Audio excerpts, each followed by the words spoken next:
Hello and welcome to another Bad Comic Review. This time we're looking at Hal Jordan and the Green Lantern Corps issue 45. This is part of Darkstars Rising. Now we start off with a Green Lantern having captured Space Pharaoh and he's taking him to sector headquarters for processing when some Darkstars show up and deal out some lethal justice. Meanwhile, Hal Jordan is in Space Sector 2814, which is Earth at Stryker's Island Penitentiary, and he's trying to break out Hector Hammond to aid them in the cause against the Darkstars. Well, unfortunately, one of the heroes guarding the place gets involved, and there's some really good art in this scene. So let me go over the crew here. The writer is Robert Venditti, art by Ethan Van Sciver, colorist was Jason Wright, letters by Dave Sharp, and the assistant editor was Andrew Marino, editor Brian Cunningham. The cover art is good, but it's kind of deceptive because one of the characters does not appear in this book, at least not that I saw. But the art is fantastic on the inside, especially the scenes with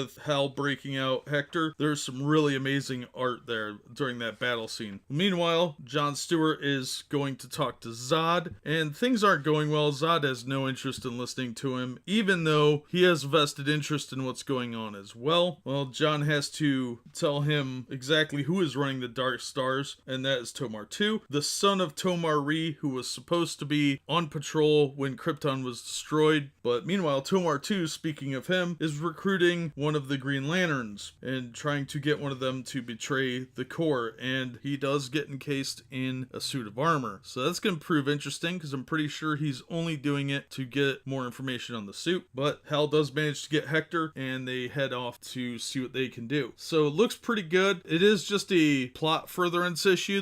There is action in here, but it's not the crux of the story, and it's definitely not a knockdown drag out issue. It's paced really well. The interior art is fantastic. Van Sciver is, in my opinion, one of the best Green Lantern artists around and one of the best superhero artists, and it really is reflected in this book. This is a great book with a solid story and good art. Now, unfortunately, it's in the middle of an arc, so you need to read issues 42, 43, and 44 to really understand what's going on in this issue, and it's not going to make a lot of sense if you haven't read at least the previous issue. But that being said, it is a solid read, and I would still recommend the storyline. It's definitely a good issue to pick up if you get a chance, especially if you could get it in trade. It'd definitely be worth the money to get, at least so far. We'll see how the rest of the storyline plays out, but so far I'm real impressed. But that's just my take on it. As always, thank you so much for listening and supporting the channel. If you like the video, hit the thumbs up and consider subscribing so you don't miss future reviews, and we hope to see you on the next one.